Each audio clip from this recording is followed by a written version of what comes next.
releasing protesters from a police precinct during new unrest in the city of Seattle. The protests were mostly peaceful just one day after chaotic clashes in that city.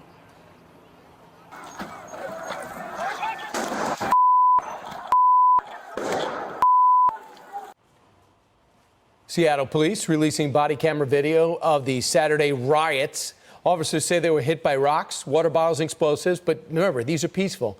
59 officers were injured. Remember, in that peaceful protest, 47 people were arrested. This as Portland, Oregon sees its 60th straight night of unrest.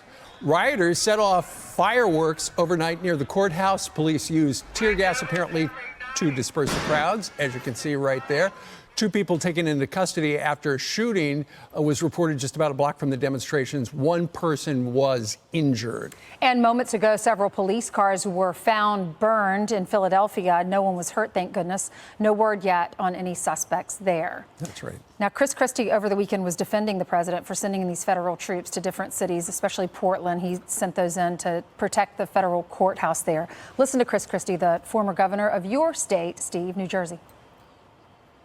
Most Americans, George, do not believe that the riots that are happening in Portland and Seattle and in other places across the country that are causing destruction and injury and in some cases death are acceptable. Mayors in those towns are too politically timid to address people who are defacing and destroying their cities, then the President of the United States has to deal with it. It's his responsibility as president if the mayors are willing to walk away from their own responsibility, not to support peaceful protests, but to stop violent riots. And it was good to see somebody stick up for the president over the weekend, because it's the federal government. You could watch cities burn and say I have nothing to do with it, or you could put people in action and say, how can I help it? And then after 50 plus days, they go, the problem is those 100 federal agents that came out to help. That's the problem. I think rational people know that's not the problem. Also, there's a worry. There's a worry that the feeling and the push for racial justice and police reform that everyone was on, to a degree, the same page with, has devolved into a white spectacle. This, according to an NAACP spokesperson. He says not to denounce the overall presence of white people at the protest, but this has become a white spectacle as government buildings have been damaged and objects have been hurled at law enforcement, causing a distraction. We welcome our white brothers and sisters, but I must ask them to remain humbly attuned to the opportunity of the moment and to reflect on what their actions are doing and if they're achieving the goal for African Americans. So they might have overcorrected with people that really don't know what's going on. They just want to take part in the protest. Right. Let's bring in Arkansas GOP Senator Tom Cotton, member of the Senate Armed Services Committee. Hey, Senator, you had one person over the weekend defend the president's action because he decided not to sit on his hands and watch, well, I don't know, 12, 15 cities burn.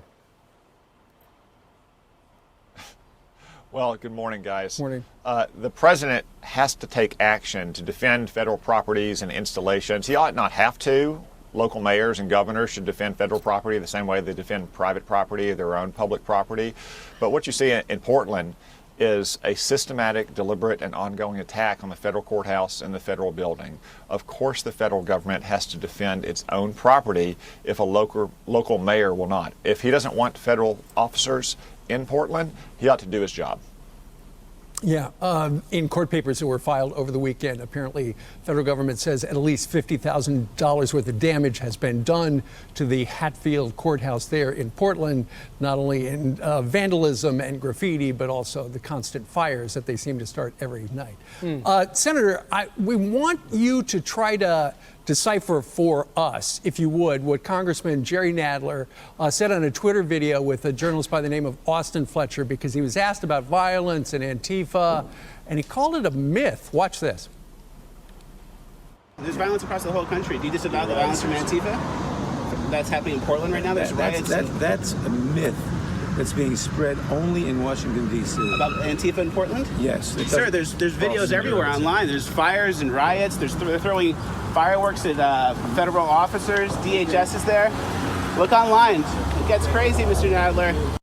So, Senator, I can't tell if he is referring to the part of the sentence where the reporter says there's violence across the whole country. Is he calling that a myth, or is he calling the fact that Antifa is in Portland a myth? Well, Jared Nadler denying Antifa is in Portland is kind of like Baghdad Bob denying there were American tanks in Baghdad back in the day. I mean, you could just look at the videos that have been posted in recent weeks. I mean, people are carrying the flag of Antifa and wearing T-shirts and spray painting it on buildings. Obviously, that's not the only people in the streets in Portland, but there's no question that there are professional instigators and agitators on the streets in Portland who are trying to stir up violence. It's a sad situation that people who want to protest peacefully or demonstrate for any cause can't do so without these instigators and agitators trying to infiltrate their protests and use them for their own purposes. So the Republicans are set to unveil the coronavirus bill, which will include $1,200 in stimulus checks, liability protections for businesses and schools. What else can we expect? Well, Ainsley, I don't want to speculate on the legislation since it's not revealed yet, but I want to stress that in March, we did not know much about this virus. We did not know about the kind of impact it was going to have. That's why we unanimously passed the CARES Act. I would not have viewed that at the time as a recovery bill or even a stimulus bill. It was a survival bill. But now that we know so much more about this virus and its impact, now that we know about the economic impacts it had, we really need to have a bill that is much more finely targeted and calibrated towards the needs that we see today, like helping our schools and colleges and universities and businesses get open by protecting them from ambulance-chasing trial lawyers, or helping our doctors and hospitals and clinics get the supplies that they need to ensure that we are testing in sufficient speed and volume, and to focus aid on where it's truly needed on some of those industries and businesses that are most heavily impacted, that haven't been able to get to work, people who are still out of work through no fault of their own, through the fault only of the Chinese Communist Party. So that's what I expect you'll see in the bill today, and that's where our focus will be in the days ahead. Senator Tom Cotton, you also, in the eye of the storm, you like to take on red-hot issues, including the 1619 Project. And here's part of your interview with the Arkansas Democratic Gazette. Quote, "We have to study the history of slavery and its role and impact on the development of our country, because otherwise we can't understand our country. As the founding fathers said, it was the necessary evil upon which the Union was built, but the Union was built in a way, as Lincoln said, to put slavery on the course to ultimate extinction." Some say that was insensitive. Well, that is fake news, Brian. That's not what I said.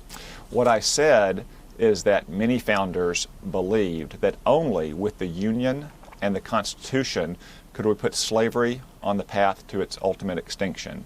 That's exactly what Lincoln said. Of course, slavery is an evil institution in all its forms at all times, in America's past or around the world today. But the fundamental moral principle of America is right there in the Declaration. All men are created equal.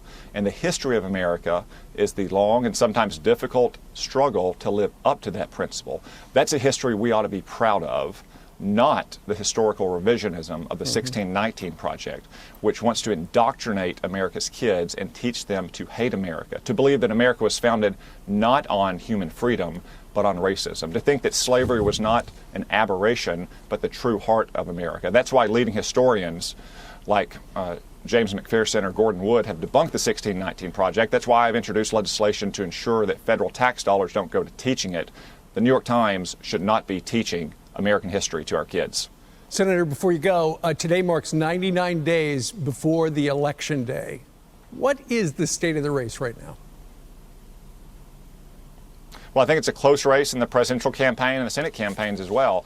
And the American people are going to be asking who is going to be best equipped to help get the economy back on its feet?